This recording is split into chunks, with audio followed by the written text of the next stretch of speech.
예, 안녕하십니까. 2024년 제26회 무대예술 전문인 자격증이 다 마쳤습니다. 어찌됐건 고생하셨습니다. 이 자료는 상급, 2급, 1기 이제 실기 나왔던 것들을 정리하는 자료는 뭐 이번에 시험이 뭐 맞다 틀리다 이걸 떠나가지고 어쨌건 시험은 끝났으니까 다음 시험을 준비하시는데 약간 도움이 되고자 자료를 만들고자 영상을 찍고 있습니다. 제가 어찌 하다 보니까 10년 넘게 그 자격증 공부 관련된 것들을 진행을 하면서 뭐 세미나도 하고 이렇게 영상 만들기도 하는데 음, 많은 분들이 그렇게 물어봅니다. 자격증을 어떻게 따야 되냐고. 저는 제 생각은 그래요. 음향 3급 정도, 거점은 3급 정도를 알려면은 가져야 될 지식이 한 1000개 정도라고 생각됩니다. 그런 것들을 어디서 배울 수 있느냐? 단순히 책에서 배울 수 있는 부분도 있지만 한계적인 게 있는 거죠. 뭐 책에서 배운다고 하면 600개 정도? 근데 이제 좋은 거는 그래서 제가 대학교 같은 데에서 전문적으로 배우는 것들을 추천하는 거죠. 그러면 대학교에서는 800개 정도, 나머지 200개, 400개 정도는 현장에서 배울 수밖에 없는 것들도 있습니다. 그래서 시험 문제에 내가 전혀 배우지 않는 게 나왔다라고 한다면 그것들은 아마 현장에서밖에 배우기 힘든 것들이 있지 않을까 그런 생각이 듭니다. 저도 이제 영상을 만들고 이제 이번에 필기도 이제 다시 올리긴 해야 되는데 필기 시험이 이번 것 보면서 이제 많은 고민이 있습니다. 앞으로 향후로 어떻게 이 기출 문제, 그러니까 책 있죠. 책을 어떻게 풀이를 해야 될까 고민이 있는데 아 어쨌건 결론적으로는 좀 더 많은 것들을 배워야 되지 않나라는 생각이 듭니다. 어찌됐건 그 많은 분들 고생하셨고요. 예. 혹시나 떨어지거나 시험을 못 봤다 하더라도 이 모든 것들이 공부라고 생각됩니다. 음향에서는 자격증을 떠나서 버티는 사람이 남는 것 같습니다. 물론 자격증 중요합니다. 근데 버티다 보면 언젠간 자격증을 따는 거고 그 따는 기간 동안 계속 버티면서 나를 어떻게 업그레이드 하느냐에 따라서 향후 이제 본인의 발전되는 것들이 달라진다라고 저는 생각이 됩니다. 예, 어찌됐건 좋은 결과 있으면 좋겠고요. 어찌됐건 또 지금 남기는 영상이 후에 또 시험을 준비하는 사람들에게 도움이 되었으면 좋겠습니다. 일단은 이번 시기 문제를 총평을 하자면 제 개인적으로 봤을 때는 많이 쉬웠어요. 이번에 그러니까 실기를 397명, 400명 좀 안 되게 본 걸로 알고 있는데 작년에 한 500명 가까이 본 거에 비하면 굉장히 많이 줄었죠. 그 이유 중에 하나가 어, 이번에 필기가 많이 어렵지 않았나. 이번에 필기가 많이 어렵기 때문에 반대적으로 이제 실기가 좀 쉽게 나오지 않았나라는 생각이 듭니다. 그래서 아마 합격률 편차를 높이기 위해서 그렇게 되지 않았나 싶긴 한데 어쨌건 전체적으로 쉬웠고요. 많은 내용들이 어쨌건 제가 실기 세미나나 이런 것들을 통해서 한 8개, 9개 정도의 문제들은 제가 얘기를 했던 것 같아요. 그래서 그 부분에 대해서 어, 예, 말씀을 드리고 일단 다행인 거는 이번 실기 문제를 봤을 때 그 실기 문제 나오는 기조가 바뀌진 않았다. 이제 3급, 2급, 1급에 대한 시험에 대한 약간 기본 포맷은 정해진 것 같아요. 앞으로 특별한 문제가 이상, 아니 뭐 특별하게 크게 이제 자격검정위원회에서 시험 방식을 바꾸지 않는 이상 약간 뭐 족보처럼 이 자주 나오는 문제들이 나오지 않을까 이런 생각을 해봅니다. 일단 그래서 이제 문제 풀이를 해보는데요. 예, 먼저 3급 말씀을 드리면 397명이 뭐 400명도 안 되게 응시를 했다고 그러고요. 이번에 100명씩 들어갔다고 해요. 다행이고 이거는 점심 전에 끝났다고 그러는데 오래 기다릴 뻔했는데 어찌됐건 빨리 끝났습니다. 어, 예, 3급 시기 문제 첫 번째 주어진 음악에서 노이즈를 찾기가 나왔는데 그 보기가 나왔다고요. 이 보기는 약간 틀릴 수도 있습니다. 저도 이제 그 여러 명한테 걸 보다 보니까 기본적으로 이제 버즈 험 관련된 것들이 나왔는데 제가 이제 그 노이즈에 대해서 이제 그 시기쌤에다 그런 얘기를 했죠. 노이즈의 원인은 사실 명확하지가 않아요. 물론 이제 험 같은 경우는 그라운드 루프 뭐 60Hz에서 나오는 험이 있긴 하지만 그 외에 여러 가지 노이즈들이 주로 전기에서 나오기도 하지만 고주파에서 나오기도 하지만 뭐 약간 기계 회로도 약간 노후화 이런 먼지 이런 것들로 해서 나올 수도 있거든요. 아니면 접촉 불량 이런 거 나올 수 있기 때문에 노이즈라는 거는 약간 어떤 현상인 거죠. 그래서 현상인데 그 중에 어떤 스타일의 노이즈가 있다. 험이 있고 히스가 있고 하스가 있고 뭐 이렇게 해가지고 노이즈 종류가 있는데 이게 노이즈가 나오는 여러 가지 원인들인데 이거에 복합적으로 해서 노이즈가 나온다는 거죠. 그래서 뭐 히스나 험 이런 게 있다는데 결론적으로는 결과물이 어떤 노이즈냐인 거죠. 그래서 이제 주로 이제 험 이런 것도 이제 그 아까 말씀드린 것처럼 그라운드 루프에 나오는 60Hz 험 이런 것도 있는데 제가 이제 소리를 한번 들려드릴게요. 제가 들려드리는 지금 히스나 험을 들려드릴 건데 이것 또한 이게 완벽하진 않아요. 약 뭐 짜다라고 해서 이 짠 게 정확하게 수치가 짠 거는 무조건 어느 정도 수치 이렇게 아닌 것처럼 그 노이즈들도 약간씩의 차이는 있는데 다만 그 약간 그 뭐랄까 약간 특징 같은 것들이 있다 이렇게 생각하시면 될 것 같고 잠시만요. 그래서 험이란 거는 약간 주로 이런 소리가 난다고 생각하시면 돼요. 제가 이제 요거를 이제 그 뭐냐 바로 기기에 안 넣은 거는 혹시 소리가 너무 커질까봐 해가지고 이렇게 좀 다르게 들려드린다는 거 이해하시고요.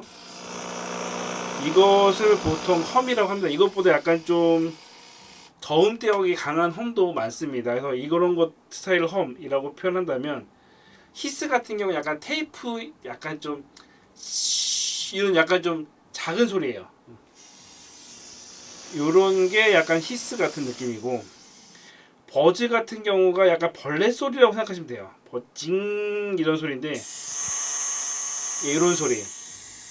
어쨌건 같은 노이즈인데 그 소리가 각각 약간 틀리다. 다만 이제 들었을 때 약간 거리는 건지 징 거리는 건지 쉬 거리는 건지에 따라서 구별하고 있다. 제가 이제 상급 시험 가끔가다 얘기하지만 제가 진짜 소리를 듣지는 못했기 때문에 시험에서 어떤 소리가 나오는지 모르겠지만 이런 것들을 참고하셔가지고 일단은 여러 가지 노이즈 같은 경우는 유튜브나 이런 거 검색하시게 되면은 종류별로 나오고 험이나 히스나 이런 것도 종류별로 나오기 때문에 약간 본인만의 레퍼런스를 약간 잡아놓으시는 걸 추천드립니다. 이런 거 있을 때는. 그래서 어떤 문제가 나왔을지 모르겠지만 요거는 이제 둘 중에 하나 나왔겠죠. 보통 지금 싸우고 있는 게 히스랑 험이랑 싸우고 있는 것 같은데 어찌됐건 그런 게 있다. 이런 게 있으니까 어쨌건 이거 참고하셔가지고 노이즈 관련된 것들은 또 나올 가능성이 있기 때문에 추후에 시험을 준비하신다면 노이즈 종류별로 소리를 들으시면서 기본적으로 구분하실 수 있는 거는 준비를 하시는 게 좋다라고 말씀을 드리고요. 두 번째는 이건 주파수 관련된 거죠. 이번에도 제가 얘기를 했지만 가끔 이제 그 음악 하시는 분들, 특히 피아노 하시던 분들은 이걸 개 이름으로 판단하시는 분들이 가끔 많으신데 어찌됐건 그 최소한 이제 시험 전에는 31밴드 기준으로 해가지고 그 주파수 맞추는 거는 좀 연습을 하시는 걸 추천드려요.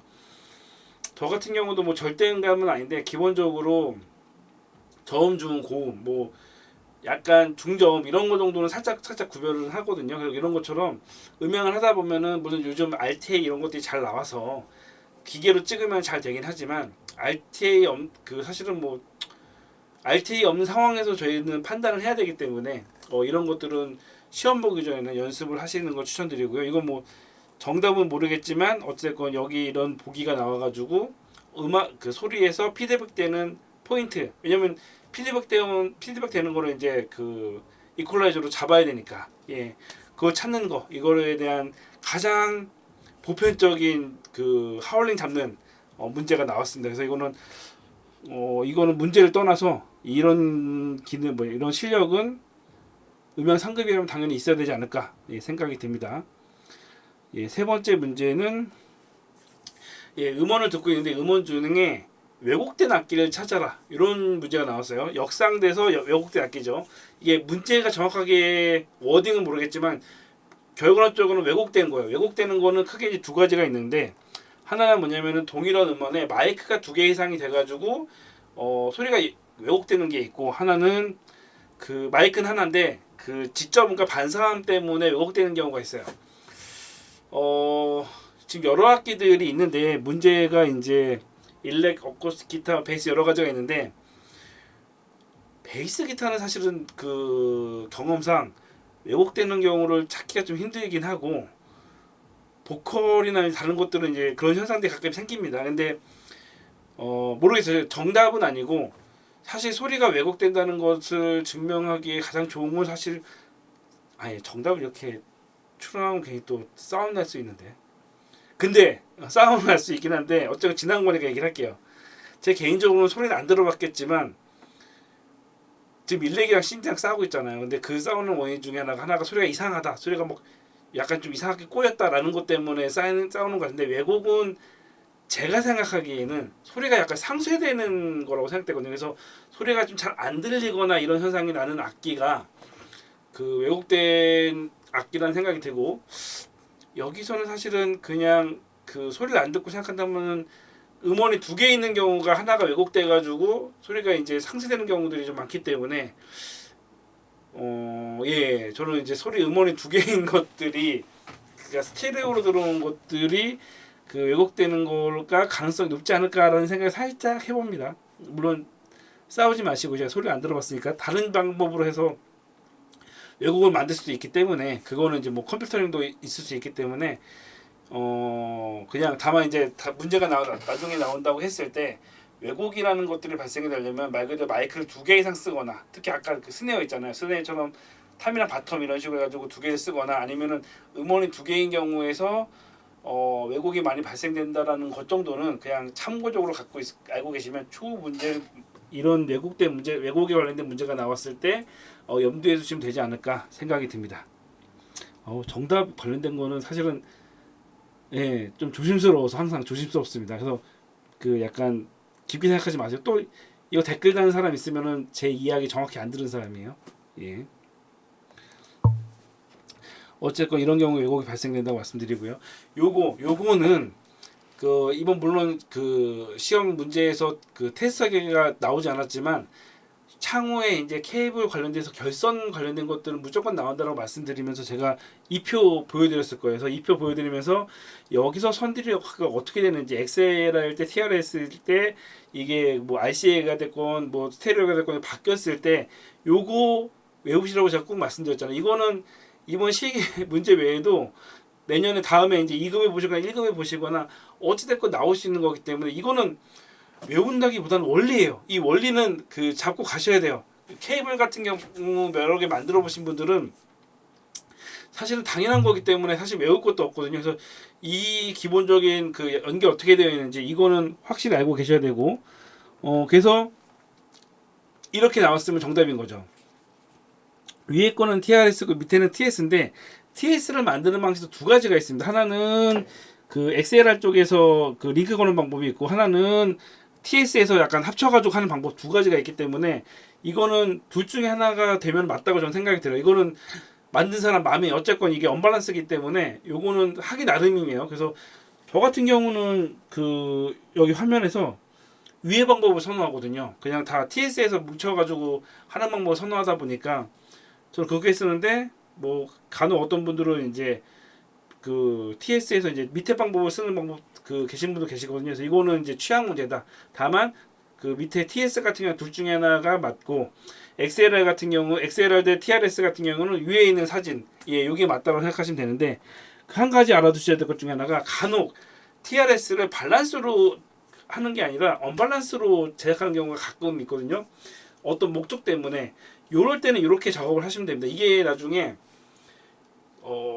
피기 문제나 시기 문제는 나중에 테스터기로 했을 때 이렇게 나왔을 때는 그 언밸런스다라는 표시를 하는 거죠. 만약에 추후에 시기 문제로 나왔는데 테스터기가 나와가지고 찍었는데 찍다 보니까 이렇게 찍히더라. 그러면 이거는 그 뭐지 그 밸런스 케이블이지만 언밸런스로 되어 있어서 신호를 언밸런스로 받을 수밖에 없다. 뭐 이런 식으로 기술을 하면 그게 정답인 거죠. 그래서 이런 것들도 있다라는 걸 한번 말씀드리려고 이건 표시한 거고 이건 정답은 아닙니다. 이렇게 하는 경우도 있다. 이건 이제 언밸런스인데 정답은 이게 정답이다라는 말씀 드리는 거고요. 위에 걸 이렇게 하시면 안 됩니다. 예, 이거는 예시라고 생각하시면 됩니다. 어쨌건 그 케이블 결선 관련된 거는 예, 무조건 아셔야 돼요. 요거에 따라서 나중에 이제 그 STP, UTP 요거 결선도 아셔야 되고요. 예, 요거 RF 케이블 요거 같은 경우는 이제 안테나 케이블 찾는 거죠. 제가 그래서 이거를 제가 분명히 최근에 이제 뭔가 이거에 대한 그 내용을 정리한 게 있는데 이게 분명히 어디 있을까 고민을 해보니까 사실 그 영상을 아직 안 찍었지만 그 이번에 그 3급 필기에서 11번 문제가 이게 나왔어요. 이게 나오면서 50옴, 70옴, 110옴을 만들면서 이제 제가 딱 생각한 게 그 제가 자주 했던 말 중에 하나가 자격검정에서 시험 문제 내기 가장 좋은 것 중에 하나가 뭐냐면은 똑같은 내용인데 비슷한 것들이 나오기 쉽다. 예를 들어 저번에 이제 마림바랑 그 실로폰 해가지고 비슷한 악기인데 소리 다른 악기 있지 않습니까? 그런 것처럼 요것도 같은 케이블인데 옴수가 다른 세 개가 있어요. 요거가 이제 문제 나오기가 쉬운 거기 때문에 제가 사실 준비했었는데 필기 영상에서는 아직 영상을 안 찍었다 보니까 말을 못했는데 아마 시기 세미나에서도 지나가면서 그냥 50옴, 70옴을 얘기했던 것 같긴 해요. 그래서 이거는 의외로 모르고 계신데 중요한 것 중 하나입니다. 왜냐면은 무선 마이크 안테나 같은 경우는 50옴을 쓰고 영상은 75옴, 디사 케이블 같은 경우는 115옴을 써요. 이거는 임피던스에 관련된 거기 때문에 물론 이 옴수가 안 맞아도 작동은 돼요. 작동은 되는데 왜 이걸 임피던스를 맞추냐면은 이거예요. 무선 마이크 안테나 같은 경우도 임피던스를 맞췄을 때 예를 들어서 수신율이 예를 들어서 75m까지 나간다, 70m까지 나간다고 했을 때 옴수를 안 맞추게 되면은 그 메타가 줄어드는 거죠. 한마디로 효율성이 약간 줄어드는 거죠. 그래서 임피던스는 맞추는 게 좋다라고 말씀을 드렸어요. 그래서 이건 임피던스는 뭐 다른 얘기이기도 하지만 어쨌건 이 부분 약간 좀 지워졌구나. 예. 무선 마이크는 50옴, 영상은 75옴, 디지털 케이블은 110옴. 이건 무조건 외우셔야 됩니다. 그렇게 했을 때 BNC 케이블 같은 경우가 이렇게 생겼는데 그 그냥 똑같아 보이지만 그 안테나 같은 경우는 안테나도 똑같죠. 이럴 때는 50옴. 영상 같은 경우도 잠시만요. 영상 같은 경우도 이제 그 똑같이 BNC로 되겠지만 이건 75옴. 그리고 이거는 마디 그 BNC적인 이제 마디로 해가지고 디지털 신호를 그 랜선처럼 이제 그 멀티 트랙을 날리는 경우가 있어요. 이때도 BNC를 쓰는데 여기는 115이 들어간다는 거죠. 그래서 이제 이 중에서 문제 같은 경우가 그 RF를 내는 거니까 RF는 그 레디오 프리퀀시 해가지고 그 무선 안테나 관련된 거죠. 그렇기 때문에 여기서는 50옴 BNC를 선택을 하셨어야 되는 거죠. 이거는 정답이 나온 거기 때문에 그래서 50옴 BNC가 RF 케이블이다라고 생각하시면 돼요. RF 케이블인데 모르겠어요. 문제가 안테나가 나오는지 안 나오는지 모르겠는데 RF 케이블만 나왔어도 이게 RF 케이블이 안테나 케이블이라는 것 정도는 알고 계셨어야 됩니다. 그래서 이렇게 해서 제가 봤을 때 50옴 BNC라고 말씀드리고요. 이 안테나 배선도 그리기 이거는 이제 그 무대 크루 이런 걸 하다 보면은 RF 엔지니어를 하는 경우가 많은데 이거는 이제 어떻게 보면 경험이 없으신 분들은 낯설 수도 있어요. 근데 사실은 그 무선 마이크가 이제 한 대가 아니 여러 개가 있을 때 디스트리뷰터라고 해서 분배기라고 생각하시면 돼요. 분배기는 한마디로 이제 멀티탭 같은 거죠. 그래서 원래는 안테나를 다 달아야 되는데 일반 로드 안테나 같은 경우는 짧다 보니까 거리가 수신거리가 좀 짧거든요. 그랬을 때 이제 증폭형 이제 파리채나 이제 그 증폭형 부스트 안테나를 쓰게 되는데 마이크 하나에다가 다 부스트 안테나 쓰게 되면 비용이 너무 많이 들어가게 되니까 이 그 단자들 다 링크를 해가지고 부스트 안테나를 보통 이제 2개 정도 쓰는 거죠. 그러면서 다 링크를 하게 되면은 다 이어져 가지고 그 부스트 안테나 2개로 여러 대 뭐 열 몇 대의 그 마이크도 링크가 가능한 뭐 이런 것도 있습니다. 이거는 근데 뭐 8채널 이상, 뭐 10채널 이상을 연결해 보면은 사실 원리는 간단해요. 멀티탭처럼 그냥 이으시기만 하면 되는 건데 이 문제를 본 다음에 느낀 게 그거 아까 말씀드린 것처럼 이건 딱히 책에서 알려주지 않거든요. 이거는 실전 경험을 해봐야지 아는 거다 보니까 실전 경험이 있으신 분들에게는 굉장히 쉬웠지만 한 번도 해보지 않은 분들에게는 좀 낯설지 않았던 문제가 아니었을까 생각이 들고요.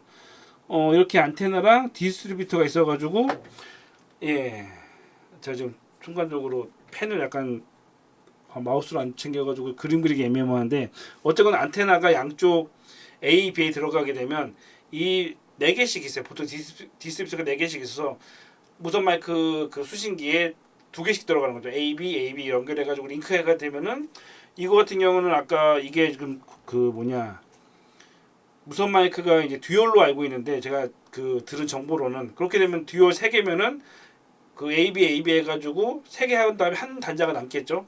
그렇게 해가지고 연결을 이런 식으로 예 연결을 하게 되면 됩니다. A는 A대로 B는 B대로 이렇게 연결하시게 되면 이런 식으로 연결하시게 되면 예 정답이 되지 않을까.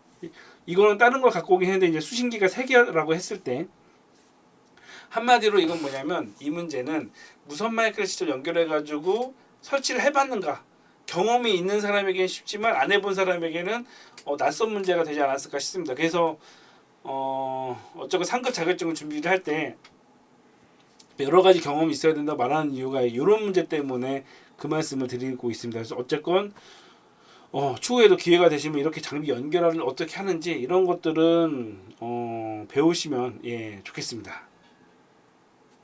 어쩌고 이런 문제가 나왔고요. 예, 8번 제가 그 얘기했잖아요. 세미나 때 스테레오 마이킹 관련돼서 뭐 AB 방식이건 그 ORTF 방식이건 시험 무조건 나온다고 말씀드렸잖아요. 보통 7번 시험 문제 나오면은 5번은 무조건 스테레오 마이킹이 나온다고 말씀을 드려가지고 이거는 그냥 외우셔야 돼요. 라고 말씀드린 것처럼 그냥 외우셨으면 돼요. 예, 보시면 아시겠지만 그 마이크는 지향성을 갖고 있죠. 무지향성 아닙니다. 지향성을 갖고 있고 거리는 17cm. 예, 이렇게 해가지고 예, 이런 식으로 해가지고 그리셨으면은 예, 정답이 되겠죠. 그래서 이거 말고 다른 마이크도 어떻게 그리는지 각도가 몇 도인지 요거는 향후에도 계속 나올 거기 때문에 스테레오 마이킹 관련된 거는 예, 무조건 외우시는 걸 추천드립니다. 예, 10번. 요것도 이제 세미나 때 말씀을 드렸어요. 제가 이거 딜레이 스피커 같은 경우는 음향을 하다 보면은 발코니 스피커나 뭐 어찌됐건 딜레이가 나는 구간이 무조건 있기 때문에 딜레이 값 계산은 무조건 엔지니어는 하실 줄 아셔야 돼서 방식은 2가지가 있는데 하나는 이제 그냥 전체 구하고자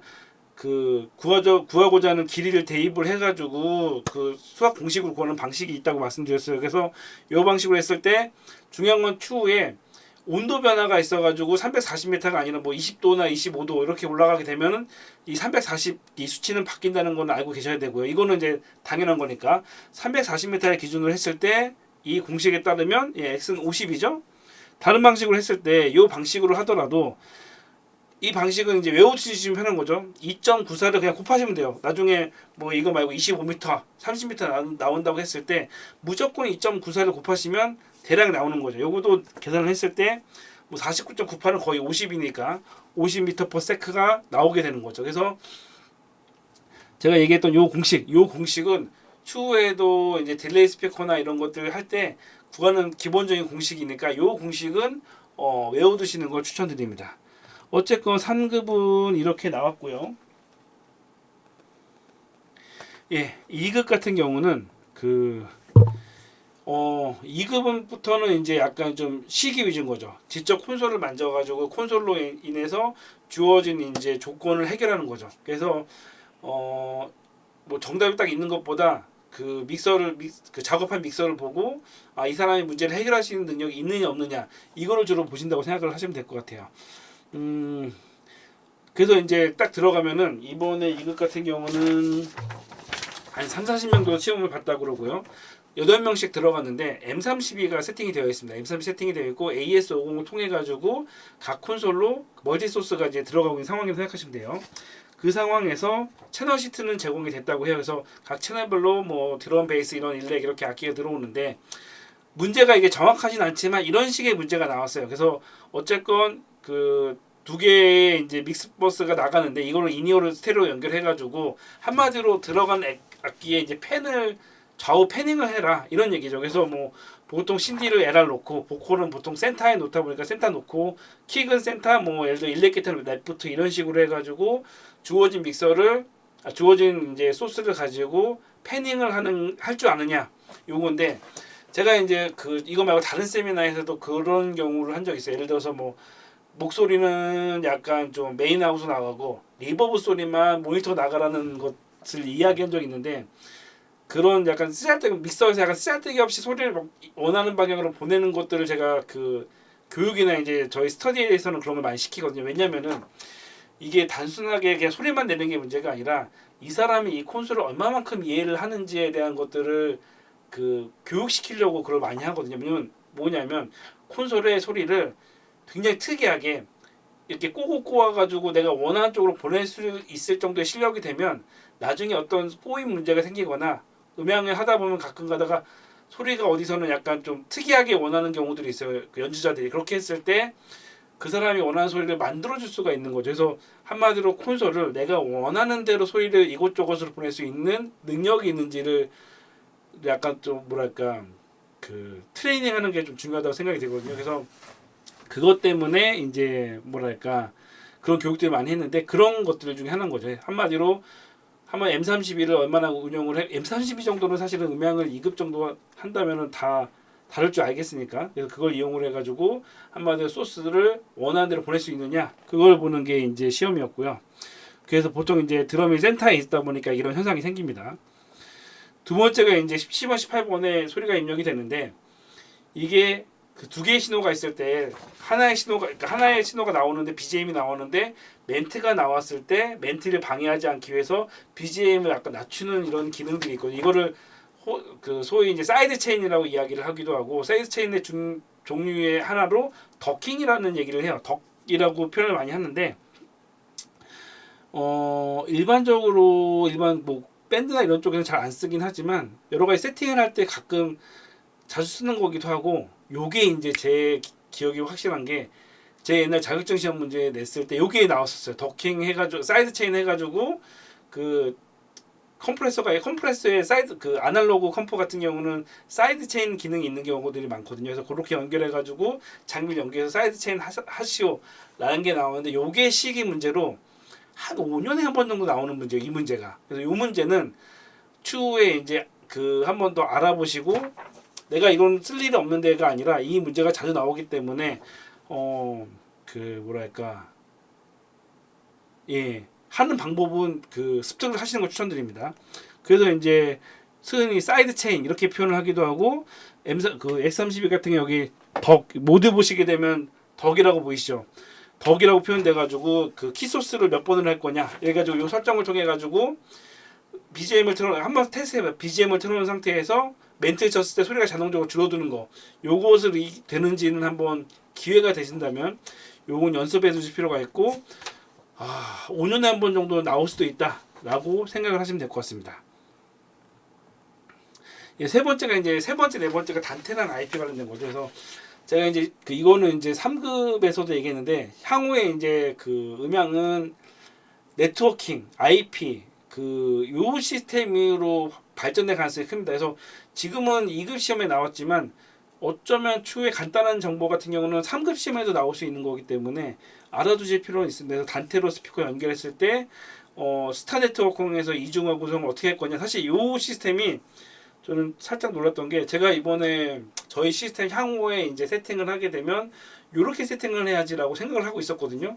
이게 가장 좀 보편적인 시스템이기 때문에 요거 저도 사실은 요 시스템 지금 구성을 한번 해보고 있던 상황이어가지고 나왔는데, 보통 이제 그 네트워킹하는 방식이 여러 가지 링 방식이 있고 스타 방식이 있고 여러 가지 방식이 있는데, 그 중에 이제 스타 방식을 이야기하는 스타 방식으로 해가지고 그 장비를 그 세팅하시오. 거기서 이제 이거를 이중화는 이제 단테 같은 경우는 이거예요. 다른 믹싱 같은 경우는 순서가 1, 2, 3, 4 이런 순서 ABC 이런 순서가 있는데, 저희가 이제 그 와이파이 연결했을 때 친구들이랑 하나의 집에서 와이파이 연결해가지고 인터넷 사용한다 그러면 누가 1번이냐 이거죠.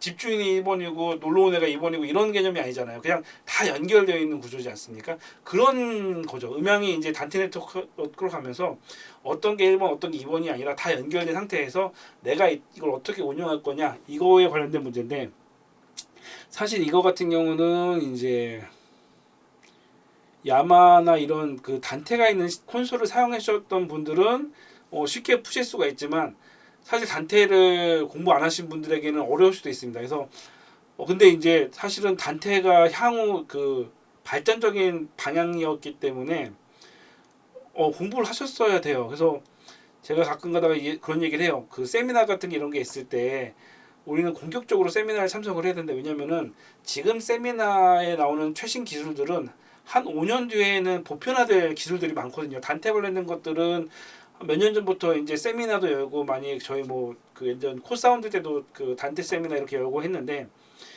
향후 많은 분들이 사용해야 될 기능들 이런 것들 물론 이제 뭐 사장되는 기술들도 있지만은 어찌됐건 세미나는 기회가 되시면은 참석하는 걸 추천드립니다. 뭐 돈 내고 하는 세미나도 있지만 그 업체에서 하는 무료 세미나들도 많거든요. 이런 것들은 본인의 시간을 물론 투자해야 되지만 사실 그런 것들을 어디서 배울 거예요. 단테를 내가 안 갖고 있다면은 단테를 배울 곳이 없잖아요. 이런 것처럼 추후에도 단테나 이런 네트워킹 관련된 세미나가 있다면 시간을 내서 참석을 하시기 바랍니다. 어쨌건 본인 학교를 다니지 않는 이상은 이런 거를 알려줄 곳이 없기 때문에 단순하게 편하게 집에서 유튜브나 보면서 배워야지 이렇게 생각하지 마시고 기회가 되시면 세미나는 꼭 참석을 하는 걸 추천드립니다. 어쨌건 그래서 이런 문제가 나온다. 네트워킹 문제가 나온다. 4번 같은 경우도 이제 주어진 콘솔 IP가 나왔는데 콘솔 IP가 이렇게 됐을 때 어떤 그 리스트가 있어. 스피커는 IP를 뭘 줄 거냐, 스테이지 박스는 IP를 뭘 줄 거냐, 이것을 적는 이제 시험 문제가 나온 거죠. 저도 이건 이제 전달들었기 때문에 정확하게 이해 안 되지만 주요는 그거죠. 그 X30이나 M32 디셀 콘솔을 그 패드로 연동해 가지고 하신 분들 아시겠지만 IP는 중복되면 안 되는 거죠. 한마디 이거는 제가 얼핏 보기에는 IP를 이 사람이 중복해서 쓰느냐 안 중복해서 쓰느냐 이거를 보는 것 같아요. IP를 말 그대로 설정할 수 있는지를 아는지 모르는지 요거를 아는 그 뭐지 물어보는 게 주요였던 것 같습니다. 예. 마지막으로 이렇게 이제 설정하는 게 있고요. 마지막으로 이제 1급 문제를 말씀을 드리면 1급 문제는 이제 도면이 그 뭐랄까 도면 그리고 이제 시스템 구성하는 게 전형적으로 이제 정해진 것 같아요. 예. 1번 문제 이렇게 나왔어요. 그래서 어쨌건 주어진 문제 그 장비들이 1급 문제는 2, 30명 정도 봤다고 하고요. 이런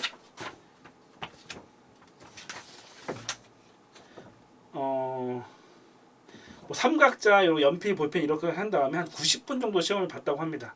제시된 장비는 노트북, 콘솔, 스피커, 뭐 파워앰프 여러 가지가 있으면서 콘솔도 뭐 아비드, 야마하, 마이다스 이런 거 스피커도 뭐 에러커스틱이나 DMB나 메이어 등 여러 리스트를 놓은 다음에 자기가 원하는 장비를 가지고 시스템을 구성을 하는 거예요. 이 문제에 맞춰 가지고 뭐 장비를 어떻게 연결할 건지 무선 마이크 연결한 다음에 LCR을 어떻게 구성을 하고 이거를 어떻게 뭐 레코딩을 할 건지 스테이지 레코 어떻게 연결할지 이 주제를 가지고 콘솔을 그린 다음에 어떻게 장비들이 연결되고 어떻게 연결한 다음에 신호는 어떻게 주고 갈 것인지 이게 양방향인지 단방향인지 이런 것들을 구상을 해서 그릴 수 있는 실력이 되느냐 이거죠. 한마디로 시스템의 그 두 번째 문제도 이런 건데 시스템 같은 것들을 구축할 수 있는 실력이 되느냐 이게 이제 시험 문제의 주된 관점인 거죠. 그러니까 판단 기준인 거죠. 그래서 전체적으로 도면을 봤을 때 이 사람이 시스템 구성을 할 수 있는 능력이 있느냐 단순하게 모르고 그냥 찍찍 근 게 아니라 회로가 어떻게 가고 인아웃이 어떻게 돼가고 두 번째 문제로 했을 때 이거는 뭐 광단자를 얘기할 수 있는 것 같은데 광단자를 알고 있느냐 광단자를 연결했을 때 뭐 어떻게 그 커넥터를 어떻게 연결해야 될 거냐 이런 것들에 대한 것들을 아느냐 모르느냐가 주요 관점이라고 생각을 하시면 될 것 같습니다. 어쨌건 결론적으로 따지면 이제 3급, 2급, 1급. 3급은 청음 관련된 이제 음향이 관련된 이제 필기가 아닌 약간 주관적인 것들을 풀 수 있는 능력이 있는지, 2급 같은 경우는 콘솔을 컨트롤할 수 있는지, 1급 같은 경우는 도면을 그릴 수 있는지 이것들이 주요 이제 판단 기준이 되지 않나 싶습니다. 어찌됐건 그 시험 공부하시느라 고생 많으셨고요. 향후에 이제 내년에는 그 저희가 어떤 프로그램을 할지는 고민 중인데 어찌됐건 만약에 프로그램을 만든다게 되면은 청소년이 아니라 청년까지 품을 수 있는 프로그램을 만들려고 생각은 하고 있습니다. 예, 그거는 생각을 해주시면 될 것 같고, 예, 어찌됐건 고생하셨고요. 예, 이것들 향후에 이제 시험을 준비하신 분에게도 많은 도움이 되었으면 좋겠습니다. 감사합니다.